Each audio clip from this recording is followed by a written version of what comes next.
안녕하세요. 5월 12일 매일 성경 함께 나누겠습니다. 처음 문장입니다. 사도들은 접대하는 일을 위해 사람을 택했습니다.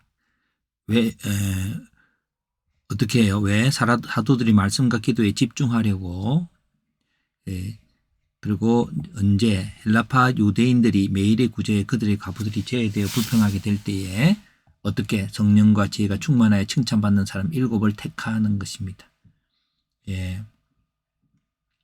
원래 이 모든 문제들이 말씀 속에 있어야 되고 1순위죠. 그리고 두 번째로는 그 목표가 2순위입니다. 그리고 그 택하여진 것들은 바로 이런 배경 속에서 일어난 거죠. 문제 해결이 되는 겁니다. 그 다음 문장, 온 무리는 7명을 택하여 사도들이 기도와 안수를 통해서 세웠습니다. 어떻게? 대중들이 기뻐했고요. 선택의 기준은 믿음과 성령이 충만한 사람이었습니다. 제자의 수가 많아졌습니다. 왜요? 하나님 말씀이 점점 왕성해졌기 때문에 제사장의 무리도 복종하게 되었습니다. 스데반의 지혜와 말함을 그들이 능히 당하지 못했습니다. 왜요? 성령의 말함으로 인해서 은혜와 권능이 충만하였으므로 어떻게 스데반이 큰 기사와 표적을 행하는 가운데에서 일어납니다. 해당 사람들은 성전과 율법을 거슬러 말한다고 했습니다. 성전 사람들이 문제를 해결하는 방법은 사람들을 매수하고요. 자기 편을 만들고 충동하고 또 폭력적이고 사도를 공회로 잡아오고 거짓 증인을 세우고 거짓말을 하는 거죠. 그것은 이제 성전을 아끼는 것 같고 율법을 준수한다고 하지만 그렇게 된 것이 아니죠. 스데반의 얼굴이 천사의 얼굴과 같았습니다. 한 문장 요약입니다. 사람들은 접대하는 일을 위해 교회 행정을 위한 사람들을 선택했어요. 그 선택을 했는데 이제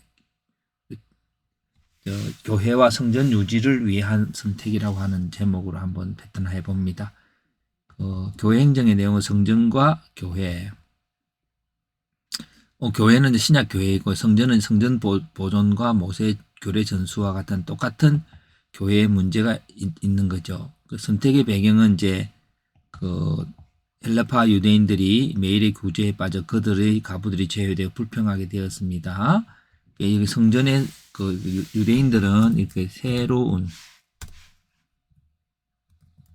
조리 등장으로 혼돈이 일어나죠.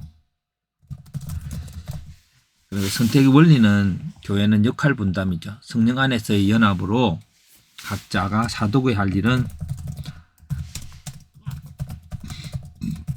일을 구분하는 겁니다. 근데 그것이 연합이 되려면 믿음과 지혜가 충만해야 되죠. 그렇죠. 그 선택 과정은 이제 먼저 교회는 성령과 지혜가 충만하고 칭찬받는 사람, 그리고 하나님 앞에서도 사람 앞에서도 인정받고요. 그리고 무리의 긍정적인 반응이 있고 기도와 안수라고 하는 사도들의 그런 것 리더십 속에서 이루어지는데 성전의 사람들은 아까 말했듯이 거짓을 만들고 사람들을 충동하고 폭력적이고 또 거짓을 만드는 거죠. 근데 이게 교회도 어떤 이런 자기가 바라보는 어떤 교회를 만들기 위해서 이제 그것이 안 되니까 거짓으로 꾸며내는 일들이 교회도 있습니다. 자, 해석을 해봅니다. 건강한 교회가 문제를 해결하는 과정이 있다. 본문에서는 성실하게 처리해야 할 행정의 문제가 있었다. 말씀과 기도에 전념하여 복음을 바르게 전해야 해야 할 사도들이 이 행정 업무를 맡고 있었고 이중적인 일로 인하여 성실하게 그 일을 처리하지 못하게 된 것이다. 이 문제의 해법은 이런 일을 책임질 사람을 세우는 것이다. 사람을 세우는 것이 매우 중요합니다. 믿음과 성령이 충만하여 사람들로부터 인정을 받는 자들을 사도들이 기도와 안수를 통하여 세웠다. 자들을 세웠다 해야 되죠. 그러자 하나님의 말씀이 점점 왕성해졌고 제자의 수가 많아졌는데 심지어 제사장의 무리도 함께하였다. 이에 반해 성전 책임자들은 그들과 다른 것을 가르치는 자들에 대해서 사람을 매수하고 거짓을 조장하고 사람을 충동시키고 폭력적인 방법이라도 동원해서 성전과 율법을 세우려고 하였다. 오늘날 교회에서도 교회를 왜 이렇게 폭력적이고 때로는 거짓과 충동을 통해서 교회 부흥과 연합을 하려고 하는 교회가 있다. 또 어떤 교회는 사람을 리더로 세우는 것에 문제가 생기므로 사람을 지도라고 세우는 것 자체를 세속적인 것처럼 여기는 교회도 있다. 이 생각 또한 바른 방법이 아니라고 생각한다. 성령의 인도를 받을 수 있는 사람을 세우고 그들과 연합하고 자신의 본질적인 업무에 각자가 충실하게 하였다. 하나님 말씀은 성령의 하나하나 되게 함으로 나아가야 하고 연합하게 하는 힘이 있다고 여긴다. 그래서 그 본질 곧 하나님의 바른 말씀 선포에 가장 우선적으로 힘을 쏟는 교회가 되어야 한다고 생각한다. 복음은 성령의 감동을 일으키고 각자로 자신의 부름받은 직책에 최선을 다하게 하여서 온전한 공동체를 이루게 한다. 건강한 교회가 문제를 해결하는 과정은 그 문제와 연결된 사람들이 그들의 주어진 책임과 권한을 바른 절차를 통해 행할 때 문제를 해결할 수가 있다. 예, 세상에는 아마 이런 것들이 뭐 신학적인 것들도 없고 하니까 이 절차 문제들을 중요하게 여깁니다. 그리고 그들 또한 사람들을 세워서 합니다.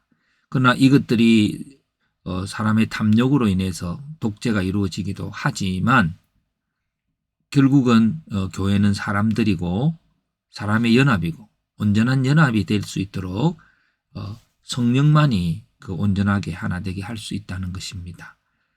그래서 사람을 세우는 일들에 교회가 힘써야 할 것이고 그리고 그 지어진 직분과 직책을 잘 감당하도록 무엇보다도 본질적인 복음의 말씀의 역사가 온전하게 이루어져야 할 것입니다.